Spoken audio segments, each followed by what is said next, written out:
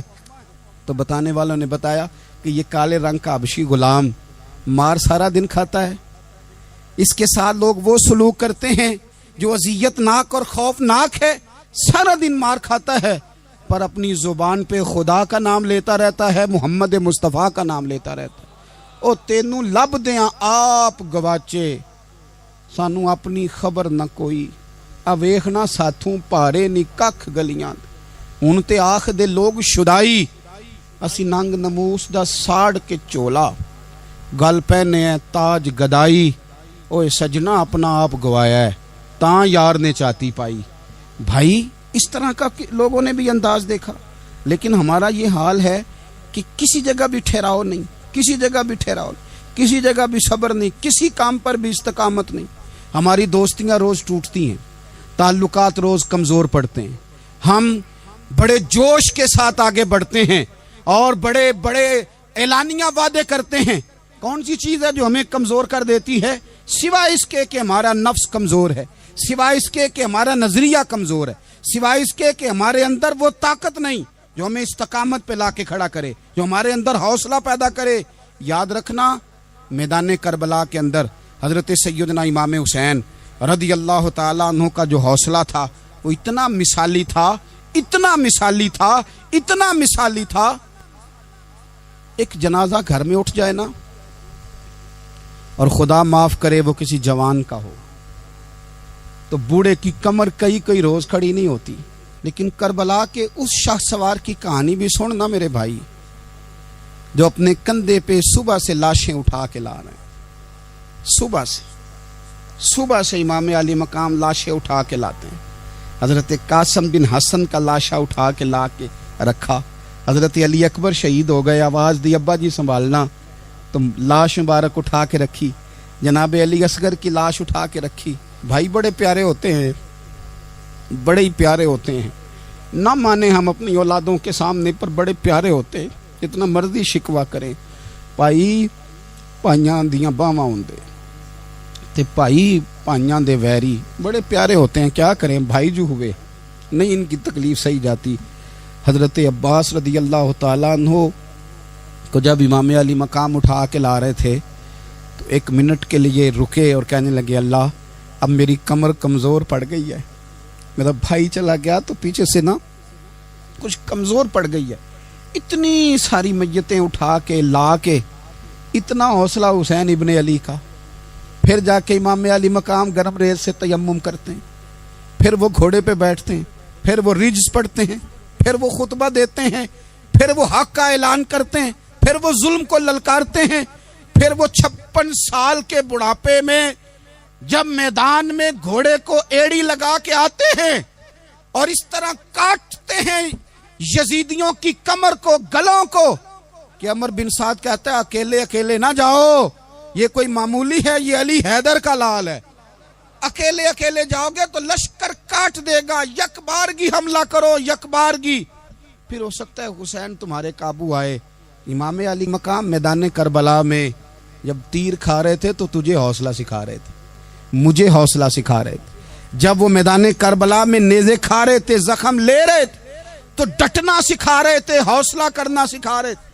بات بات پہ کمزور پڑنے والوں، ملت کے جوانوں، ابھی تو تم نے بہت سارے اجالے لانے ہیں، ابھی تو کئی اندھیروں سے لڑنا ہے، ابھی تو کئی شمع جلانی ہے، ابھی تو بہت سارے گھر ہیں جو منتظر ہیں کہ تم انقلاب لاؤ گے، ابھی تو بہت ساری آبادیاں ہیں جہاں تم نے امن قائم کرنا ہے، ابھی تو بہت سارے شہر ہیں جہاں سے تم نے ظلم مٹانا ہے، ابھی تو بہت ساری جگہ ہیں جہاں تمہارے نام کے دیپ جلیں گے، جہاں تم جا کے اسلام کے نام کی تختی لگاؤ گے، ابھی تو بہت سارے مینارے ہیں جن پہ تم نے لا الہ الا اللہ محمد الرسول اللہ کے نام کا جھنڈا لگانا ہے، ابھی تو آگے بڑھنا ہے، ابھی تو بہت سارا کام کرنا باقی۔ اقبال کہنے لگے کہ وقت رخصت ہے کہاں، کام ابھی باقی ہے، اور لوگوں نور توحید کا اتمام ابھی باقی ہے۔ اور ایک شاعر اور بولے، وہ کہنے لگے مسلمانوں نہ گھبراؤ، خدا کی شان باقی ہے، ابھی اسلام زندہ ہے، ابھی قرآن باقی ہے۔ کافر کیا سمجھتے ہیں جو ہم سے روز الجھتے ہیں، ابھی تو کربلا کا آخری میدان باقی ہے، ابھی تو بڑھنا ہے، آگے سفر کرنا ہے۔ کمزور نہ پڑیں، اپنی زندگی کے اندر کسی جگہ بھی بیماری بھی آ جاتی ہے، تکلیف بھی آ جاتی ہے، آزمائشیں بھی آ جاتی، غریبی بھی آ جاتی، یہ آنے والی چیزیں ہیں تو آ جاتی۔ اپنی زندگی میں صرف 2 4 5 چیزوں کو لاگو کر لیں۔ ایک تو مخلص زندگی گزاریں، ریاکار زندگی نہ گزاریں۔ جو لوگ ریاکار ہوتے ہیں وہ بزدل ہوتے ہیں، جو ریاکار ہوتے ہیں وہ دکاندار ہوتے ہیں، جو ریاکار ہوتے ہیں وہ اداکار ہوتے ہیں، جو ریاکار ہوتے ہیں ان کے پاس ایک کریکٹر رہ جاتا ہے، اندر ان کے کچھ بھی نہیں ہوتا، خالی ہو جاتا ہے سارا۔ زندگی میں مخلص بنیں گے تو دلیر ہو جائیں گے، اخلاص کے ساتھ آپ زندگی میں سفر کریں، آپ مخلص ہو جائیں۔ میرے رسول پاک صلی اللہ علیہ وسلم نے فرمایا مخلص ہو جاؤ، اللہ کے رضا والے ہو جاؤ، مخلص ہو جاؤ، تمہارا تھوڑا عمل بھی تمہارے لیے زیادہ ہو جائے گا، تمہیں کفایت کر جائے گا تھوڑا عمل۔ اللہ کے علاوہ کسی سے ڈرنا چھوڑ دیں، غیر کا خوف دل سے نکال دیں، خوف نکال دیں، اپنی زندگی میں غیر کا خوف نکال دیں، نکال پھینکیں آپ امیروں کا خوف، نکال پھینکیں دنیا کیا کہے گی۔ یاد رکھنا عزتیں بھی رب دیتا ہے، ذلتیں بھی اس کی مشیت کا تقاضا ہوتی ہیں، رزق کا مالک بھی اللہ ہے۔ حضرت مولا علی سے کسی نے کہا کہ آپ اپنے ساتھ حارس کیوں نہیں رکھتے، گن مین کیوں نہیں رکھتے، باڈی گارڈ کیوں نہیں رکھتے؟ تو حضرت علی فرمانے لگے موت سب سے بڑی محافظ ہے، وقت سے پہلے آتی نہیں، آ سکتی نہیں۔ آپ غیر کا خوف نکال باہر پھینکیں۔ ایک جملہ میدان کربلا میں امام حسین نے کہا تھا، ایک جملہ، اور وہ جملہ اتنا طاقتور ہے کہ اگر سونے کے پانی سے لکھا جائے، ہیروں سے تولا جائے تو یہ ساری چیزیں کمزور پڑ جائیں۔ امام علی مقام میدان کربلا میں جب گھوڑے پہ سوار ہوئے، اللہ اکبر کہہ کے میدان میں آئے، اور آپ نے یزیدیوں سے کہا کہ تم ظالم ہو، جابر ہو، فاسق ہو، اطاعت تمہاری نہیں قبول کی جائے گی، اب بتاؤ لڑنا ہے کہ کیا کرنا ہے۔ جب وہ لڑنے کے لیے میدان میں آئے تو امام نے ایک جملہ کہا، فرمانے لگے لوگوں گواہ رہنا، آج میں نے عزتیں خرید لی ہیں اور ذلتیں دور کر دی ہیں۔ عزت ہے ہمارے پاس، عزت، ذلت دور ہو گئی۔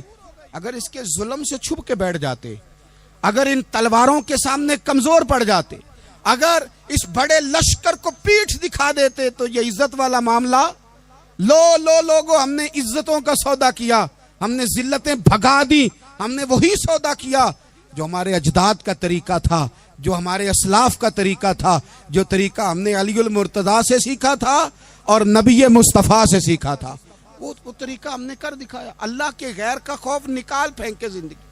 اور تیسری بات، ہدف مقرر کریں، ہدف مقرر کریں۔ آپ کیا ہیں؟ آپ دین کے دائی ہیں، آپ دین کے مبلغ ہیں، آپ دین کو مالی سپورٹ کرنے والے ہیں، آپ اخلاقی سپورٹ کرنے والے ہیں، آپ ایک تاجر ہیں، آپ کس طرح کر کے میدان میں ہیں، آپ ایک ویلفیئر شخصیت ہیں، لوگوں کا بھلا کرنے والے، آپ کیا ہیں؟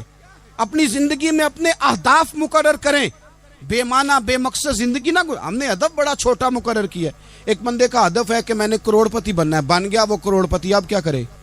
اب وہ ٹینشن میں ہے کیا کروں، ہدف چھوٹا تھا نا، وہ پورا ہو گیا۔ ایک بندے کا ہدف تھا میں نے بڑی دکان خریدنی ہے، خرید لی، اب کیا کرے؟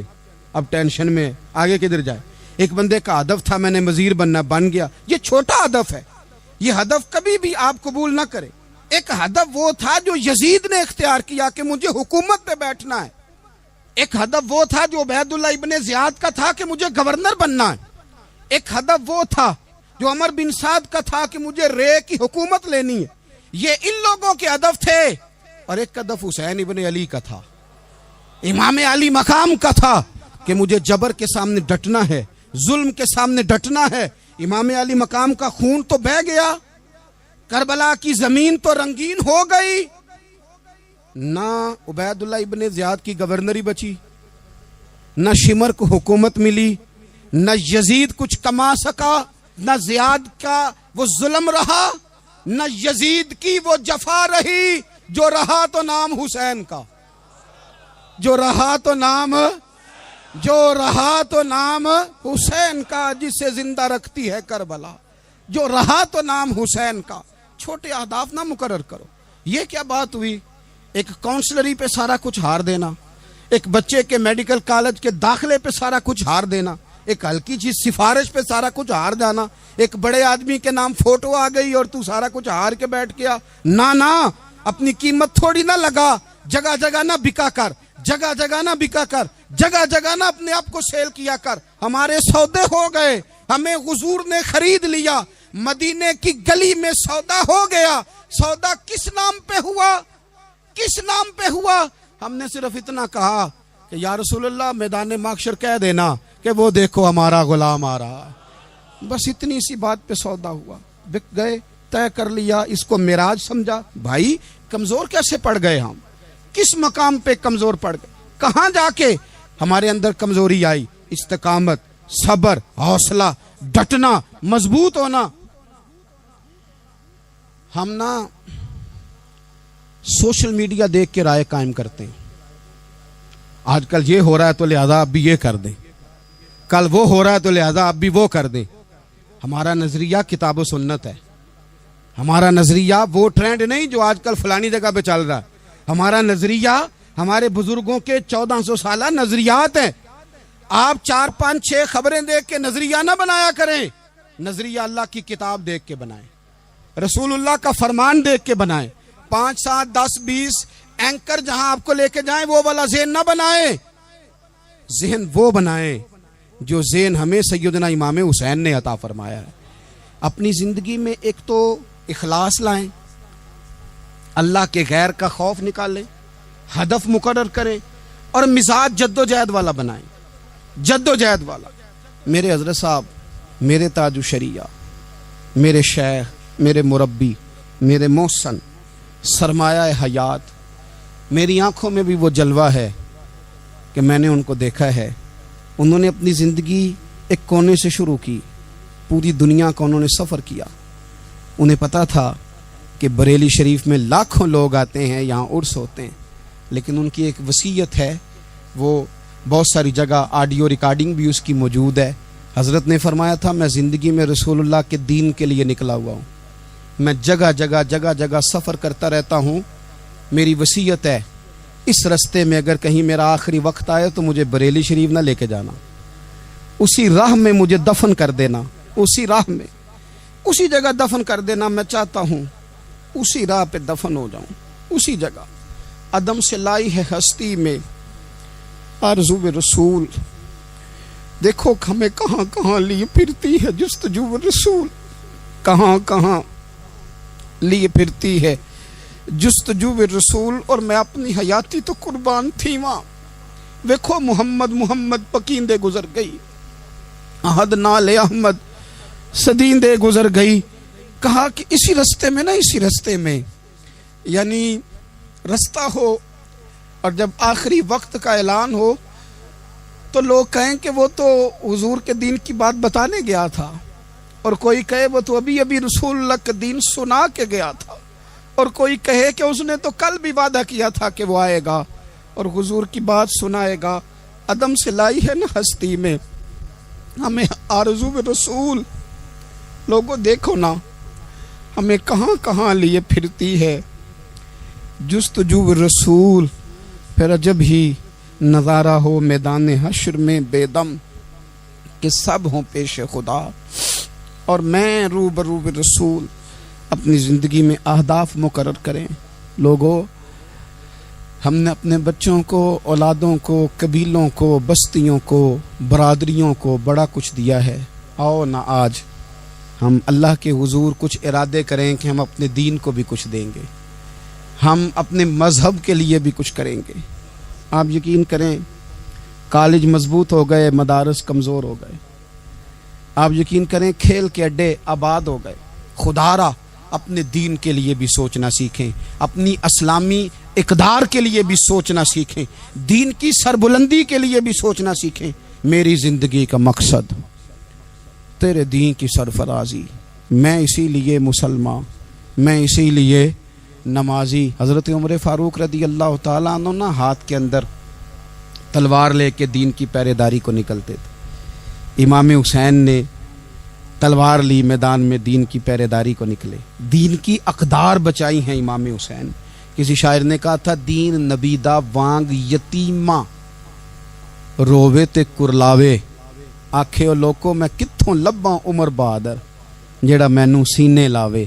امام حسین نے اقدار بچائے دین کے. فرمایا فاسق، فاجر، ظالم، شرابی یہ مسلمانوں کے حکمران ہو سکتے؟ تو جو اقدار امام علی مقام بچانے نکلے ساری اولاد سمیت، ان کو بچانے کے لیے میں اور آپ کیا اقدامات کر رہے ہیں؟ ہم کیا کر رہے ہیں؟ ہمارے ملک کے اندر آہستہ آہستہ آپ غور کر لیں، زنا بالجبر کہاں چلا گیا. معاذ اللہ عام زنا کے حالات کتنے خوفناک ہیں، زیادتیوں کی شرح کتنی بڑھ گئی ہے. آپ دیکھیں روز وہ خبریں، وہ چیزیں سنی نہیں جاتی. معصوم بچیاں، جنسی درندگی کے جو حوال ہیں، ابھی بھی لوگوں کو انتظار ہے کہ انہوں نے حسینی کب بننا ہے. فکر حسینی کے پاسبان بنے. یہی تو وقت ہے جب امام علی مقام آپ کو پکار رہے ہیں. اپنے اپنے چکر میں الجھ کر اقبال کہتے ہیں، ہر کوئی مست مئے ذوق تنے آسانی ہے، حیدری فقر نے دولت عثمانی ہے، تم کو اسلاف سے کیا نسبت روحانی ہے. وہ معزز تھے زمانے میں مسلمان ہو کر، اور ہم خار ہوئے تار کے قرآن ہو کر. اٹھنے کا وقت ہے، ارادے کرنے کا وقت ہے. اسلامی اقدار اپنے گھروں میں، اپنی جمعیت میں، اپنے قبیلے میں اس کے نفاذ کا وقت ہے. جد و جہد کریں، آگے بڑھیں، ہمت کریں. جس کی کوئی نماز آج کی رہ گئی ہے وہ ساری نمازیں پوری کر کے، جو قضا ہیں وہ ادا کر کے سوئے.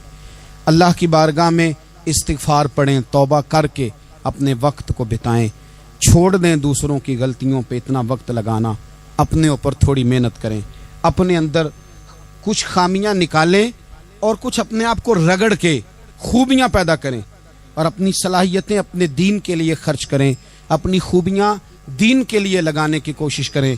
ہم بھی دوبارہ سے تجدید عہد وفا کرتے ہیں، دوبارہ سے آج کہتے ہیں کہ یا رسول اللہ صلی اللہ علیہ وسلم، ہمارا وعدہ ہے کہ میری زندگی کا مقصد تیرے دین کی سرفرازی، میری زندگی کا مقصد تیرے دین کی سرفرازی. میں اسی لیے مسلمان، میں اسی لیے نمازی. خسروی اچھی لگی نا سروری اچھی لگی، خسروی اچھی لگی نا سروری اچھی لگی،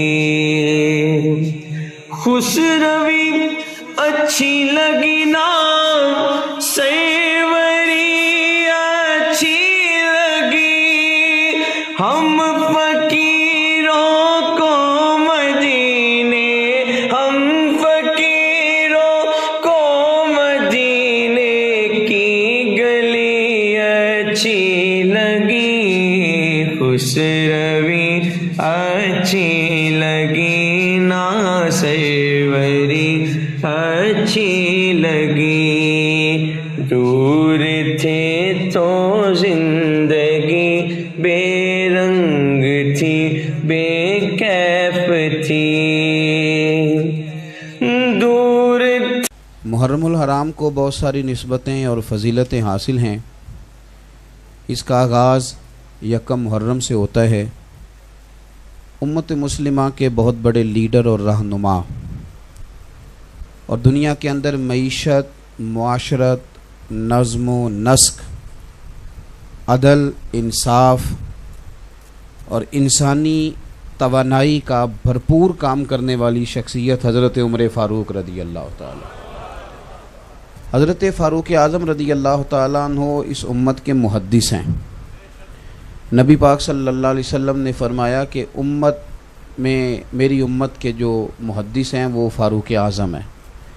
فرمایا انہیں رب کی طرف سے الہام ہوتا ہے، وحی کا سلسلہ ختم ہو گیا، الہام باقی ہے، یعنی اللہ تعالیٰ جب کسی سے کوئی خیر کا کام کرانا چاہتا ہے تو خود اس کے دل میں وہ بات پیدا فرما دیتا ہے۔ اور سیاستہ میں حدیث ہے، نبی پاک علیہ السلام نے فرمایا کہ عمر کے دل اور زبان پر رب کریم نے حق جاری فرما دیا ہے۔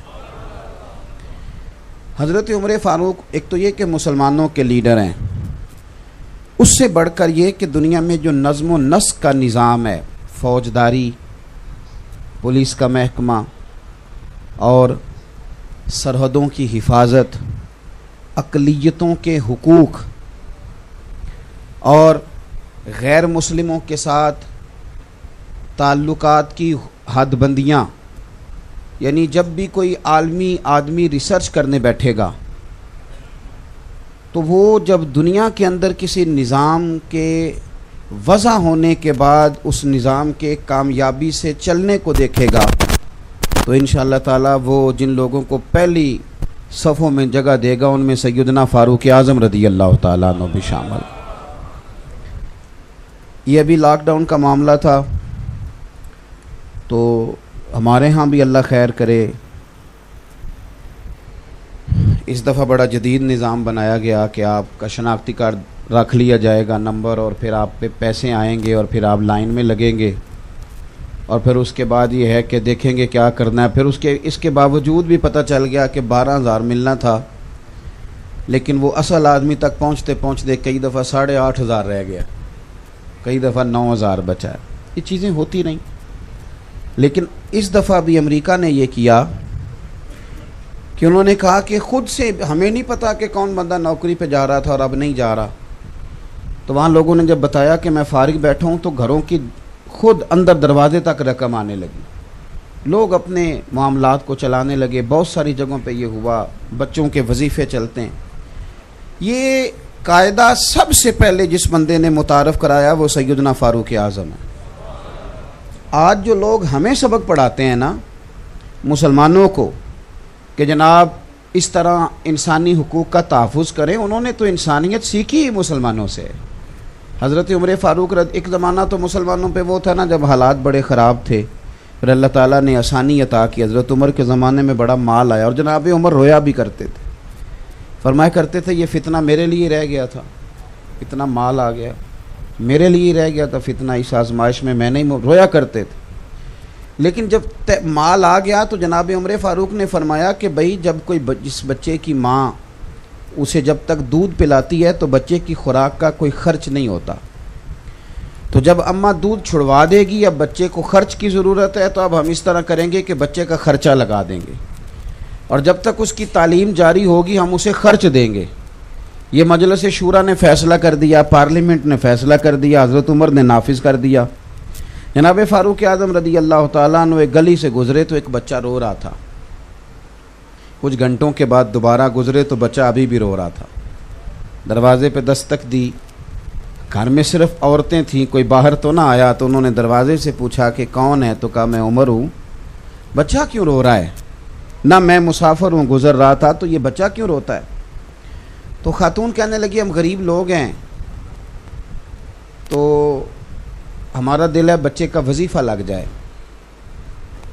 تو بچہ جب تک دودھ پیتا رہتا ہے عمر وظیفہ نہیں لگاتے، تو بچہ تو ابھی ہمارا 1.5 سال کا ہے پر اس کی اماں دودھ چھڑوا رہی ہے، آج پہلا دن ہے تو وہ دودھ کے لیے رو رہا ہے، تو ہم اس لیے دودھ چھڑوا رہے ہیں، چلو وظیفہ لگ جائے۔ سیدنا فاروق اعظم مسجد میں پہنچے اور شیر خدا مولا کائنات علی المرتضیٰ آپ فرماتے ہیں عمر کبھی اس ستون کے ساتھ لگ کے سنیں جی میری بات، اللہ آپ کو جزا دے، میں تو پہلے ہی بڑا بزدل آدمی ہوں، آپ نے پھر بولنا شروع کر دیا، تو توجہ کرے میری بات پہ۔ ہوتے ہیں نا جی بہادر خطیب، جو مرضی بھی ہوتا رہے وہ لگے رہتے ہیں اپنے کام، تو بزدل بندہ کوئی بندہ ذرا بولے تو توجہ ادھر چلی جاتی ہے کہ اس کو کیا ہو گیا ہے۔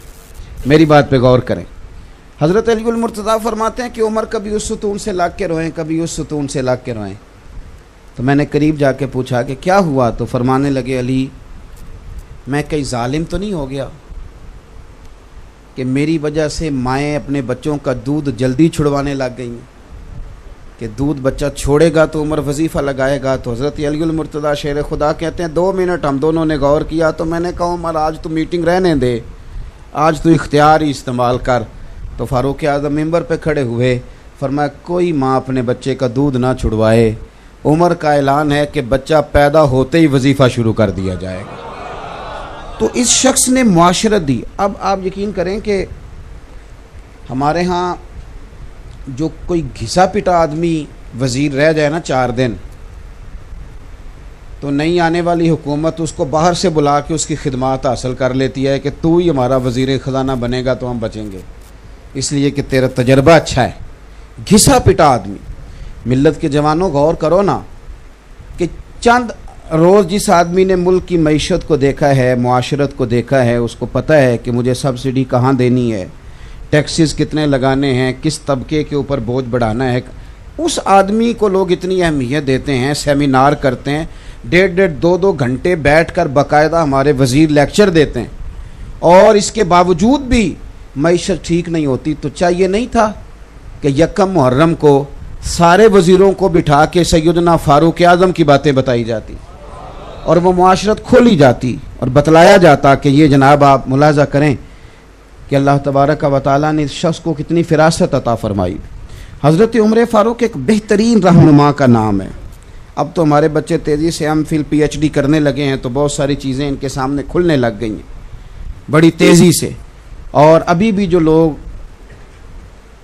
اس بات پر غور کر رہے ہیں کہ انسانوں کے اندر دولت کی تقسیم صحیح کس طرح ہو سکتی ہے، امیر امیر تر نہ ہو اور غریب غریب تر نہ ہو تقسیم، تو ان کو سب سے پہلے یہ سیدنا فاروق اعظم کو پڑھنا پڑے گا۔ تو حضرت عمر فاروق رضی اللہ تعالیٰ عنہ انسانیت کے رہنما کا نام ہے۔ انسانیت، اب تو خیر ہمارے وزیر ہمیں مشورہ دیتے ہیں نا، ہم نے چرچ میں نماز پڑھی ہے تو تم بھی کوشش کرو، دل بڑا کر لو، تو آپ بھی کوشش کریں، مہربانی کریں کہ 2-4 تعریفیں آپ حکومت کی کسی بندے کی کر دیں، پتہ چل جائے آپ کا دل بہت بڑا ہے۔ سارے کام حکومت غلط تو نہیں نہ کرتی، تو حکومت تھوڑی تعریف کر دی جائے، اپوزیشن کر دے جناب یہ کام آپ کے ٹھیک ہے کر دے، لیکن یہاں تیار نہیں ہوں گے۔ مذہبی لوگوں سے کہیں گے تم دل بڑا کرو اور ایک دوسرے کی تعریف کرو، حالانکہ یہاں ماحول اتنا کٹھن نہیں ہے جتنا بتایا جاتا ہے۔ بہرحال بات لمبی نہ ہو جائے، سمیٹنا چاہتا ہوں۔ ایک نابینا آدمی تھا، یہودی، مسلمانوں کو جزیہ دیتا تھا، ٹیکس دیتا تھا، اقلیت تھا وہ۔ تو حضرت عمر فاروق ایک دن گزر رہے تھے اس شہر سے جہاں وہ بستا تھا، تو وہ بھیک مانگ رہا تھا، بڑھاپا آ گیا تو بھیک مانگ رہا تھا۔ تو آپ نے اس کو پہچان لیا تو فرمایا تو فلاں بن فلاں نہیں، مجھے جزیہ دینے آتا تھا۔ اس نے کہا میں وہی ہوں اور میں یہودی ہوں۔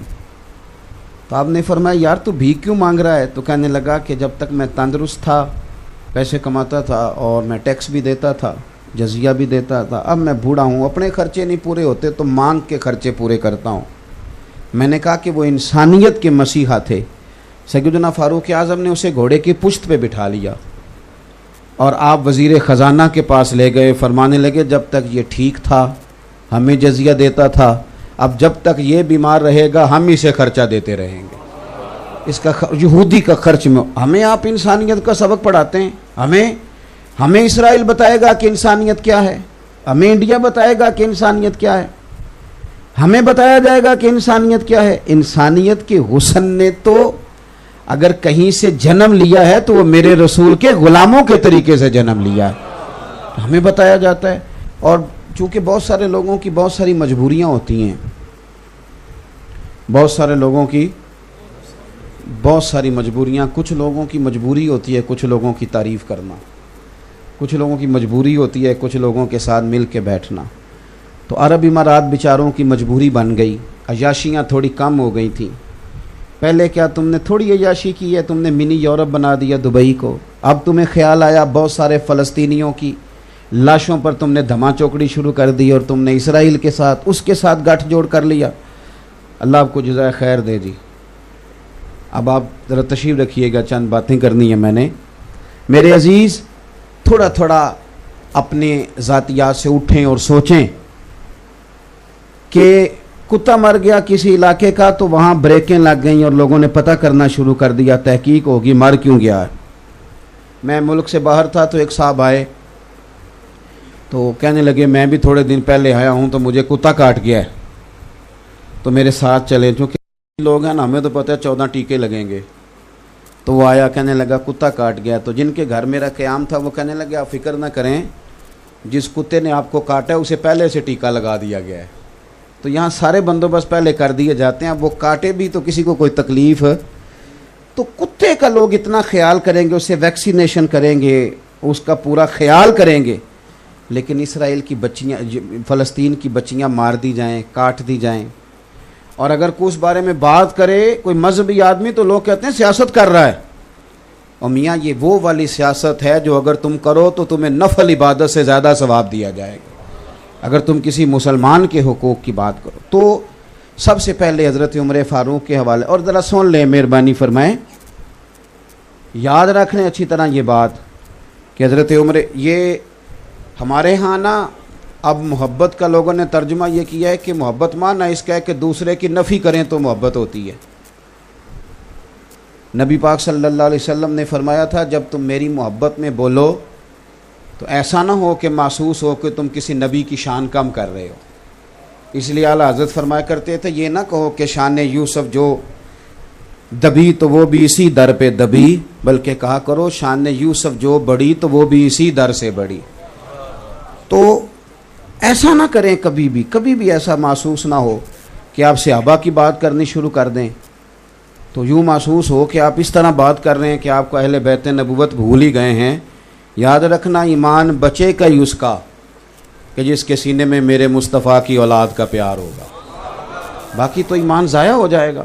لیکن یہ شرط نہیں کہ آپ کسی صحابی کا تذکرہ ہی نہ کریں، ساری زندگی یہی کہتے رہیں کہ میں اہل بیت نبوت کا نوکر ہوں۔ تو بھائی آپ، اور اب تو خیر ایک اور بڑی بات ہو گئی ہے، ایک فرق لوگوں نے شروع کر دیا، کہتے در والے اور نے تے گھر والے تے تیری کنے ڈیوٹی لائی ہے نکھیڑن دی، اپنی بھی حیثیت کا تعین کرنا۔ کاکا تو کیا ہے، در والے گھر والوں کا جو فرق کر رہا ہے تو بھی تو بولنا، تو کیا ہے، اپنی بھی حیثیت کا، تیری حیثیت ہے کہ تو تعین کرے گھر والا کون ہے اور در والا کون ہے، کس طرح کی بات کر۔ سیدہ عائشہ صدیقہ تمہیں دار والی نظر آتی ہیں؟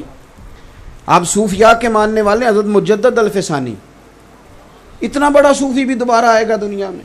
شیخ احمد فاروق سرہندی فرماتے ہیں میں ختم شریف پڑھتا تھا، سویرے پڑھیے گا حضرت عمر فاروق کا ختم شریف، ان کا بھی یہ سال ثواب ہوتا ہے۔ حضرت مجدد صاحب کہتے ہیں میں سال ثواب کرتا تھا، ختم شریف پڑھتا تھا، اہل بیت کے نام لیتا، خلفاء کے نام لیتا، عشرہ مبشرہ کے نام لیتا، صرف نہ مطلب مجھ سے رہ جاتا حضرت عائشہ صدیقہ کا نام، میں ان کا نام لے کے سال ثواب نہیں کرتا تھا۔ فرماتے ہیں مجھے ایک رات خواب میں مدینے والے رسول کی زیارت نصیب ہوئی۔ پتہ ہے حضور نے کیا فرمایا؟ فرمایا شیخ احمد تمہیں پتہ ہے میں روٹی عائشہ کے گھر کھاتا ہوں، تمہیں پتہ ہے میں کھانا ادھر جا کے کھانا پسند کرتا ہوں اور تو میری عائشہ کا نام ہی نہیں لیتا دعا میں۔ تو فرماتے ہیں کہ میں نے اس کے بعد تحیہ کیا، اب میں بات شروع یہاں سے کرتا تھا کہ سیدہ خدیجہ، سیدہ عائشہ۔ تھوڑی احتیاط کریں، ہماری حیثیت کیا ہے، ہماری کیا حیثیت ہے، ہم فیصلہ کرائیں گے صحابہ اور اہل بیت کے بیچ۔ اپنے نظریات کو مضبوط کریں، اپنے عقائد کو مضبوط کریں۔ امام حسن اور امام حسین کی عظمت ایمان ہے، لیکن یاد رکھنا حضرت عثمان غنی ان کے خالو ہیں، اور وہ والے خالو ہیں کہ ان دونوں کو تلواریں دے کے نا مولا علی نے حضرت عثمان کے دروازے پہ کھڑا کر دیا تھا۔ آپ اس بندے کی شان سمجھتے ہیں کہ جس کی حفاظت کے لیے حسن اور حسین کھڑے ہیں تلواریں لے، آپ مقام کو سمجھیں۔ حضرت سیدنا عثمان غنی رضی اللہ، تو صحابہ کا اکرام کریں، اہل بیت نبوت کا اکرام کریں۔ بات چونکہ لمبی نہیں کرنی، قرآن مجید نے کہا محمد الرسول اللہ، محمد صلی اللہ علیہ وسلم اللہ کے رسول ہیں. والذین معہ اشداء علی الکفار، اور جو ان کے ساتھ والے ہیں وہ کافروں پہ سخت ہیں، کافروں پہ رحماء بینہم، اور آپس میں رحم دل ہیں. قرآن کہہ رہا ہے وہ آپس میں رحم دل ہیں، تو کہہ رہا ہے آپس میں دشمن تھے. قرآن مجید فرماتے ہیں کہ صحابہ اور اہل بیت حضور کے سارے صحابہ، الذین معہ کے لفظ ہے نا، سارے ساتھ والے آپس میں رحم دل ہیں. تو میاں تجھے کہاں سے اختلاف نظر آ گیا؟ اور پھر ایک اور بات یاد رکھنا، تو بڑا محب ہو کہ اگر کبھی یہ سوچے نا کہ میں صحابہ کی بات کروں اور اہل بیت کی نہ کروں، اور اہل بیت کی کروں تو صحابہ کی نہ کروں، تو یاد رکھنا ابا اور چچا کی کبھی لڑائی ہو بھی جائے نا، بھائی اگر کبھی آپس میں ناراض ہو بھی جائیں، تو بیٹا اگر بولے نا باپ کی حمایت میں اور چچا کے خلاف کوئی بات کرے، تو ابا کہہ دیتا ہے جس کی حمایت میں وہ بول رہا ہوتا ہے کہ پتر تو چپ کرے، ساڈا پراواں دا معاملہ ہے، تیرا کوئی حق نہیں ہے اس میں بولنے کا، تیرا کام، حالانکہ وہ ابا کی حمایت میں بولا تھا، پر ابا کہنے لگے پتر تیرا کام، یہ ہمارا بھائیوں کا معاملہ ہے، ہم دونوں برابر کے، ہم جانے ایک دوسرے سے بات، تیرا حق بنتا. تو بھئی اگر ان کے کوئی مشاجرات ہوئے بھی تو میرا اور آپ کا حق بنتا. اب بات کو سنیں اور اچھی طرح دل میں جگہ دیں. قُلْ لَا أَسْأَلُكُمْ عَلَيْهِ أَجْرًا إِلَّا الْمَوَدَّةَ فِي الْقُرْبَى. قرآن نے نص بیان کر دی. محبوب اپنے غلاموں سے کہہ دو کہ میں تبلیغ رسالت پر تم سے کوئی اجر نہیں مانگتا، إِلَّا الْمَوَدَّةَ فِي الْقُرْبَى، اگر کچھ کرنا ہے تو میرے قریبیوں سے پیار کرتے رہنا. میں آپ کو ایک بات عرض کروں، پیار جو ہوتا ہے نا وہ اپنا روپ خود اختیار کرتا ہے، وہ اپنا روپ خود اختیار کرتا ہے. 5,000 روپیہ 10 محرم کو کسی مسجد میں بڑی نیکی کر کے لنگر میں آپ نے دے دیا تو امام حسین کا پیار پورا ہو گیا، ختم ہو گئی بات. چودھری صاحب تو جا کے دیکھتے بھی نہیں کون سی پک رہی ہے امام حسین کے نام کی. ہاں نہیں دیکھتے. آپ دوستوں کے لیے جب دعوت پکاتے ہیں تو آپ ہوٹل تلاش کرتے ہیں، مرضی کا آرڈر دیتے ہیں، اور امام حسین کے نام کی نیاز آپ نے پکائی ہے تو آپ کا تو لنگر کے معاملے میں وہ رویہ نہیں ہے جو ہونا چاہیے تھا. میں دور تو جاتا ہی نہیں، میں تو ابھی لنگر پہ ہوں. یہ محفل میں جا کے نا تو اس نے 2,000 روپیہ پھینک دیا قاری صاحب پہ، تو جو کہتا ہے میرا عشق پورا ہو گیا امام حسین کے ساتھ، چھٹی ہو گئی بات. او خدا کے بندے، امام علی مقام کے ساتھ تیرا پیار. میری اماں بالکل پڑھی لکھی نہیں تھی، بالکل پڑھی لکھی نہیں تھی. کھیر پکتی تھی 10 محرم کو، اماں کہتی تھی ٹھوٹیاں بھی ضروری ہیں، اور پھر میری اماں کہتی تھی اس نے لنگر بانٹنا ہے وہ پہلے وضو کر لے، یہ میرے نبی کی اولاد کے نام کا لنگر ہے. میں کئی دفعہ دلیلیں دیتا تھا، وہ انہوں نے نہیں پڑھا تھا کسی کتاب میں کئی دفعہ اماں جی یہ وضو نہیں یہ ضروری، تو کہنے سی پتر تینوں نہیں پتا، اے حسین پاک دی گل. یہاں تو اب ماحول ہی، ہمارا رویہ ہی کوئی نہیں، کیفیت ہی نہیں. اعلیٰ حضرت فاضل بریلوی رحمۃ اللہ علیہ نے 1000 کتاب لکھی ہے، وہ ارضیات پر بھی بحث کرتے ہیں اور وہ ہمیں جغرافیہ بھی بتاتے ہیں، اور وہ ہر لحاظ میں مسلمانوں کے رہنما ہیں. کچھ لوگ کتابیں پڑھتے پڑھتے خشک بھی ہو جاتے ہیں، یہ بھی بڑا نقص واقعہ ہوتا ہے، خشکی رہ جاتی ہے، شعر و سخن کا کوئی ذوق باقی نہیں رہتا. اعلیٰ حضرت بریلوی غوث پاک کے نام کا لنگر تھا، غوث اعظم کی شرینی سمجھ لیں. جس طرح اب تو خیر وہ نہیں رہا، پہلے ہوتا تھا کہ وہ شکر پارے لے آتے تھے 11ویں والے دن، لوگ اس پہ ختم ہو مکھانے آ جاتے تھے، تو وہ شرینی تھی تھوڑی سی غوث پاک کے نام کی، ختم شریف ہو گیا اس پہ، تو اس کا ایک ٹکڑا زمین پہ گر گیا. میری بات پہ غور کرنا، میں آپ کو ملنگ کی بات نہیں بتا رہا، اس بندے کی بات بتا رہا ہوں کہ جو ہر وقت دلائل کی دنیا میں رہتے ہیں، جو براہین کی دنیا میں رہتے ہیں، جو کلم کے پیچ و تاب سے پورے آگاہ ہیں، جنہیں بات کرنے کا ڈھب اور سلیقہ مکمل دلائل کے ساتھ آتا ہے، لیکن تھوڑی سی شرینی غوث پاک کے نام کی زمین پہ گر گئی. تو اعلیٰ حضرت رحمۃ اللہ علیہ زمین پہ اترے، ہاتھ نہیں لگایا، سر جھکایا، اور پھر اپنی زبان کے ساتھ شرینی اٹھائی، تو ساتھ دائیں بائیں جو شاگرد مرید بیٹھے تھے کہنے لگے حضور یہ والا رنگ تو پہلی دفعہ دیکھا ہے. آپ فرمانے لگے جو تم نے پہلے سارے رنگ دیکھے ہیں وہ اسی رنگ کا صدقہ ہے، یہ اسی رنگ کا صدقہ ہے جو تم نے پہلے سارے دیکھے ہیں. کیفیات ہی نہیں ہیں. حضور کی اولاد کی تو بات کرے, نبی پاک کی اولاد کی. حضور مفتی اعظم ہند فرمایا کرتے تھے مجھے یاد نہیں کہ میں نے کبھی حضور کی اولاد کا نام بغیر وضو کے زبان سے ادا کیا ہو. سرکار کی اولاد سے پیار کریں. اہل بیت نبوت کے ساتھ ہمارا رشتہ عقیدت کا ہو اور ہمارے لب و لہجے سے بات چھلکے کہ ہمیں رسول پاک کی اولاد سے پیار ہے. دیکھو نا یارو, اگر چودھری صاحب خود جائیں 10 محرم کو اچھے چاول خرید کے لائیں اور پھر وہ پکانے والے کو خود بلا کے تلقین کریں اور پھر وہ کہیں کہ آج جو برتن ہے نا, ناراض ہو گئے ہو, اسی میں چودھری جاب دے ہو سارے, ہوں ہاں ہی نہیں کر دے. او میری بات سنو صاحب, بات کو سمجھو. بیٹی کی شادی ہو تو بندہ پورے جوبن پہ آ جاتا ہے. وہ کہتا ہے کہ خاص شے ہونی چاہیے, کوئی خاص پیار ہے نا بیٹی سے, تو پیار بتلاتا ہے کہ ابا خود گیا ساری چیزیں خریدنے, وہ خود گیا ہر سارے کام کرنے. چلے میں آپ کو اپنی بات بتاتا ہوں. ابھی کی تازی, میں کبھی گھر کوئی چیز نہیں لے کے گیا تھا, کبھی بھی. بہن بھائی بیوی وہ ان کی طاقت نہیں کبھی مجھے کہہ دیں کہ آندھی باری فلانی شے لے آئے.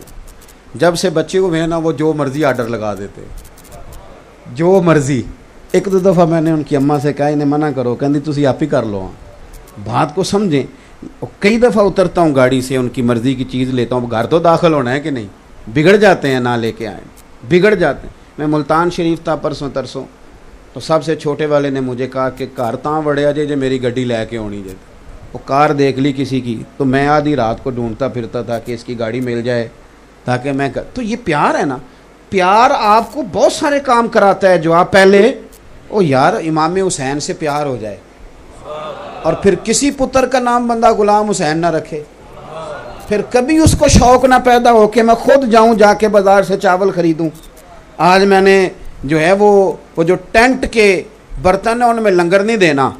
آج میں نے بیوی سے کہنا جہیز والے نکال, اس لیے کہ امام حسین کی نیاز بانٹنی ہے. تیرا پتہ تو چلے نا تجھے امام حسین سے پیار ہے, لیکن تو کھل کے تقریر کرے اور کھل کے وہاں. میں سٹ کے آیا پورا 1000 روپیہ امام حسین نہ پیار جو سی, وہ بھائی ان تے 1000 روپیہ بال برگراں تے لا چھڑ دینا, وہ مک گئی, ختم ہو گئی بات. تو آپ کا پیار چھلکے, آپ کی طبیعت ہو. میں کہتا ہوں کیوں اعلان کرنا پڑے امام صاحب کو ہر سال کہ جی امام حسین کی نیاز دلانی ہے, کیوں ان کو اعلان کرنا پڑے ہر سال, کیوں کہنا پڑے؟ یکم محرم ہوتے ہی میں خود کیوں نہیں مسجد جاتا کہ حضرت یہ میری طرف سے حصہ ہے, بتائیں امام حسین کے نام کی محفل کب کرنی.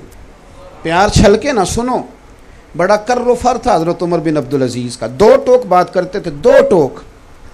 جس دن پہلے دن خلیفہ بنے اپنی بیوی سے کہنے لگے, وہ ایک بادشاہ کی بہن تھی حضرت عمر بن عبدالعزیز کی بیوی, اور ایک بادشاہ کی بیٹی تھی, اور تیسرے بادشاہ کی وہ بیوی بن گئی.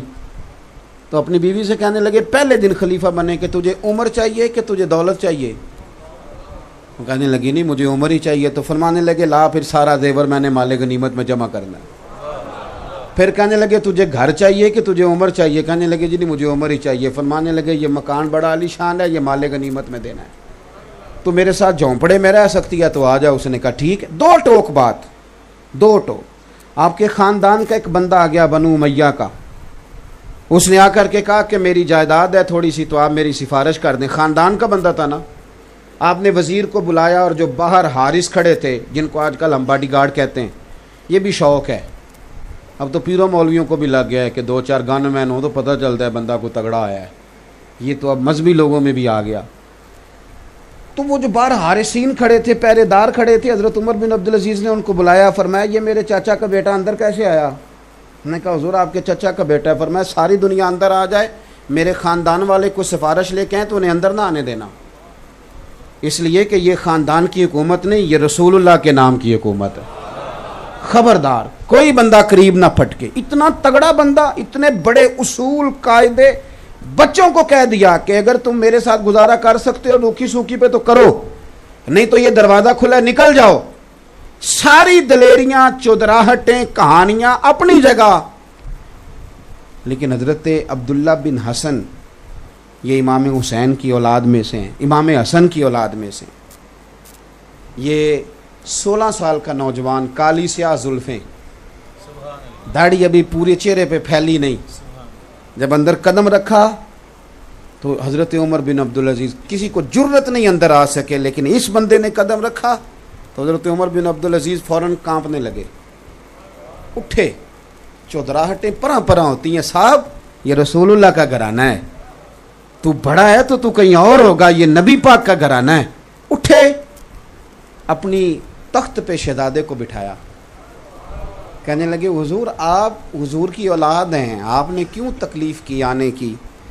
تو کہنے لگے حضور آپ بڑے اصول پسند ہیں، میرا بالکل جائز کام تھا، میں اس کے لیے حاضر ہوا ہوں۔ تو کہنے لگے شاہ جی آپ نے آج کے بعد یا مجھے کسی کے ہاتھ پیغام دے دینا ہے یا کوئی رکا لکھ دینا ہے، حکم کریں گے تو عمر بن عبدالعزیز چل کے آپ کے پاس آئے گا۔ چودراہٹیں دور دور ہیں، اصول دور دور ہیں، قاعدے دور دور ہیں، وہ جو نافذ کرنے والی چیزیں ہیں وہ دور دور ہیں، پر یہ خاندان رسول ہے، یہ خاندان ہے۔ دیکھیں نا حضرت عمر سے تگڑا بندہ کون ہوگا؟ حضرت فاروق اعظم سے بڑا بندہ بھی کوئی ہوگا؟ محبت چھلکتی، حضرت عمر فاروق بچت کرتے تھے، ہمیشہ بچت کی انہوں نے۔ ان کی بیوی ایک جگہ سے، عرب کے اندر خوشبو بڑی مہنگی ہے، آج بھی بڑی مہنگی ہے، مسجد نبوی شریف میں سونے والی دکان کے ساتھ خوشبو والی دکان، جتنا کرایہ وہ دیتا ہے اتنا کرایہ یہ خوشبو والا دے، بڑا مہنگا کام ہے خوشبو۔ تو خوشبو آئی، گھر میں آ گئی، تو حضرت عمر فاروق اپنی اہلیہ سے کہنے لگے کہ وہ خوشبو دے دے، میں نے ایک صحابی کی بیوی کی ڈیوٹی لگائی ہے کہ وہ تول تول کے صحابہ میں بانٹ دے۔ تو حضرت عمر کی عورتوں کا آپ کو پتہ ہوتا ہے نا، وہ کہنے میں نے جانچ ونڈن دی، تو وہ کہنے لگی صحابی کی بیوی نے جو بانٹنی ہے تو میں نہیں بانٹ سکتی؟ آپ نے فرمایا مجھے تیری دیانت پہ کوئی شک نہیں، پر تو مجھے دے دے، ایک صحابی کی بیوی کی ڈیوٹی لگائی ہے، بانٹ دے گی۔ تو خاتون کہنے لگی میں کیوں نہیں بانٹ سکتی؟ تو جناب عمر فرمانے لگے تیرے بانٹنے پر مجھے اعتراض نہیں، لیکن جب تو بانٹے گی تو خوشبو تیرے دوپٹے کو بھی لگے گی، تو میں نہیں چاہتا کہ بٹتے ہوئے جو تیرے دوپٹے کو لگ جائے قیامت کے دن مجھے اس کا بھی حساب دینا پڑے۔ اتنا محتاط بندہ ہو، اتنی بچت کرنے والا، اتنا باریک سوچنے والا۔ اور کیفیت کیا ہے کہ دو حلے آئے، میں بات سمیٹ رہا ہوں، دو حلے آئے، جبے بہت سارے اکٹھے ہو کے آ گئے ملک شام سے، بڑے حسین، تو جناب عمر فاروق نے نا بانٹ دیے لوگوں میں۔ سادہ کپڑا پہنا ساری زندگی، صحابہ نے کہا کرتا بدلو تو ناراض ہو گئے، بچت کرتے تھے۔ حلے آئے ملک شام سے تو صحابہ میں بانٹ دیے، سب کو دیے، امام حسن حسین کو نہیں دیے۔ اب ہلکی ہلکی باتیں چل جاتی ہیں نا، پر شیر کی مونچھ کو ہاتھ لگانا بڑا مشکل کام ہوتا ہے۔ دائیں بائیں تو باتیں چلیں، پر جناب عمر کے سامنے بندہ کوئی نہیں آیا، طاقت ہی نہیں کسی کی، جہاں شیطان نہیں آتا وہاں کسی کی طاقت کیا؟ کوئی آیا ہی نہیں، کوئی شخص نہیں آیا، باتیں ہلکی پھلکی ہوتی رہیں۔ ایک مہینہ پورا گزر گیا، جمعے والا دن سب لوگ بیٹھے ہیں، تو حضرت فاروق اعظم نے کہا کہ کوئی جائے اور میرے مصطفیٰ کے شہزادوں کو دعوت دے کے لائے۔ دونوں شہزادے آئے تو سیدنا فاروق اعظم نے ممبر پر دو جبے رکھے تھے، بہترین ان کے اوپر کام ہوا، بہترین کڑھائی، شاندار تیاری، کمال کا کام ان پر ہوا، کسی مینا گر نے خوب کام کیا۔ جناب عمر فاروق نے پکڑ کے پیش کیے، حضرت عمر فرمانے لگے جبے پہلے بھی آئے تھے، صحابہ کو ملے تھے، وہ سب کے لیے ٹھیک تھے، پر حسن حسین کے قابل تو نہیں تھے نا۔ فرمایا میں نے نا اسی دن آرڈر دیا تھا، میں نے کبھی آرڈر پہ کوئی چیز نہیں بنوائی، اور میں نے اس بندے سے کہا تھا کہ یہ نا شہزادہ رسول کے لیے ہیں، ٹائم چاہے زیادہ لگا لینا پر ذرا سونے کر کے بنانا، یہ حضور کی اولاد کو ذرا پیا، تیری نسل پاک میں ہے بچہ بچہ نور، تو ہے عین نور تیرا سب کا۔ تو حضور کی اولاد سے پیار کریں، نبی پاک صلی اللہ علیہ وسلم کی اولاد سے پیار کریں۔ ہمارے استاد فرمایا کرتے تھے کہ کسی سید کا بچہ تمہارے پاس پڑھے نا تو بڑی مجبوری بن جائے نا کبھی اس کو کوئی تھپکی دینے کی، تھپکی مارنے کی نہیں، تھپکی، تو فرمانے لگے سوچ لینا کہ سید کے کپڑوں کو مٹی لگ رہی ہے اور میں مٹی جاڑ رہا ہوں، اس سے زیادہ تمہارا کوئی ذہن ادب پیار وارفتگی، کوئی جگہ تو ایسی ہو جہاں بندے کو جھکنا آتا ہو، جھکنا آتا ہو۔ اور میرے اعلیٰ حضرت سے کسی نے پوچھا سید اگر گناہ گار ہو، کچھ نیک لوگوں کو بخار بھی چڑھ جاتا ہے نا نیکی کا، تو اس طرح کے سوال بھی پوچھنے لگ جاتے ہیں کہ سید اگر گناہ گار ہو تو وہ اعلیٰ حضرت تھے فاضل بریلوی فرمانے لگے یہ بتاؤ کہ قرآن پاک کا صفحہ اگر کیچڑ میں گر جائے تو پھر کیا کرنا ہے؟ کو نہیں سمجھ آئی آپ کو؟ صفحہ ہے قرآن پاک کا، گر گیا کیچڑ میں، اب آپ کیا کریں گے؟ پیر رکھ کے گزر جائیں گے؟ اس نے کہا جی توبہ توبہ، میں تو اسے اٹھاؤں گا، دھوؤں گا، خوشبو لگاؤں گا، چوموں گا، اونچی جگہ رکھوں گا۔ تو فرمانے لگے بس سمجھ لے یہ بھی قرآن کا صفحہ ہی ہے، اگر کوئی مٹی لگ گئی ہے نا تو اس پہ پیر نہیں رکھا جا سکتا، اس کا اکرام کیا جائے گا، اس کا احترام کیا جائے گا، اس سے محبت کی جائے گی۔ تو ہماری آنے والی نسل، یہ کچھ لوگ ہیں جو خانقاہوں سے منسلک ہیں یا کچھ کسی اللہ والے کے پاس اٹھتے بیٹھتے ہیں، باقی ہمارے ہاں یہ مزاج ختم ہوتا جا رہا ہے کہ آل رسول کا، سادات کا، مشائخ کا ہم نے احترام کرنا ہے۔ یہ آہستہ آہستہ چیزیں ختم ہوتی جا رہی، ان کو دوبارہ لائیں، اپنے شیڈول میں شامل کریں، اپنے بچوں کو یہ چیزیں بتلائیں۔ اور یہ جو آداب ہوتے ہیں یہ لوگوں کو حدود میں بند کرتے ہیں، جو بندہ ادب نہیں کرتا وہ بے حد ہو جاتا ہے، اور جو لوگ حدود سے باہر نکل جاتے ہیں، جو سید کا ادب نہیں کرے گا ابا کا کیسے کرے گا، اماں کا کیسے کرے گا؟ جن لوگوں کو ہم آداب سکھائیں گے وہ پھر انشاءاللہ سب کا ادب کریں گے، ان کا پھر مزاج بن جائے گا ادب کرنے کا، تو زندگی میں ادب والے بنیں۔ کل انشاءاللہ تعالی سیدنا عمر فاروق کا دن ہے، تو اگر آپ کل شام والے لنگر پہ ختم شریف پڑھیں اور بچوں کو کہیں آئے پتر دعا کریں حضرت عمر فاروق کے درجات کی بلندی کے لیے، اور حضور نے فرمایا ہے کہ جب میرا عمر دنیا سے جائے گا تو میرا اسلام روئے گا۔ یہ دیکھیں اس بندے کا کمال جسے نبی پاک نے اللہ سے مانگ کے لیا، تو حضرت عمر کا دن منائیں۔ پھر محرم شریف میں روزے کا ذہن بنائیں۔ 10 محرم کے روزے کی اتنی اہمیت ہے کہ یہ فرض رہا ہے، اور خواتین کو ضرور بتائیں۔ مجھے اکثر محسوس ہوتا ہے کہ روزے رکھنے کا ذہن عورتوں کا زیادہ ہوتا ہے، انہیں بتائیں کہ محرم کے پہلے 10 دنوں میں اگر 3 روزے رکھے جائیں تو بڑی برکت ہے، اور جو 10 محرم کا روزہ رکھے اسے تو پورے سال کے روزے کا ثواب ملتا ہے۔ تو یہ تھوڑا سا ذوق پیدا کریں، اور اگر ہو سکے ممکن ہو تو بچوں کو بتائیں کہ یہ صبح ہمارا اسلامی سال شروع ہوا ہے، ہماری تو عبادات اسلامی طریقے سے ہیں، ذی الحج میں ہی حج ہوگا، رمضان میں ہی روزے رکھے جائیں گے، شعبان میں شب برات ہوگی، تو آپ کو اسلامی سال یاد ہوگا، پھر بہت ساری آسانیاں ہوں گی۔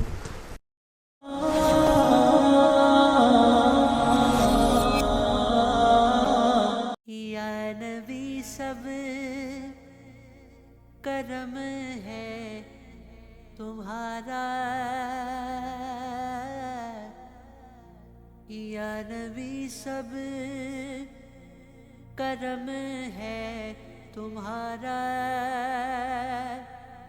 یہ جوارے نیارے ہوئے ہیں، اب کمی کا تصور بھی کیسا،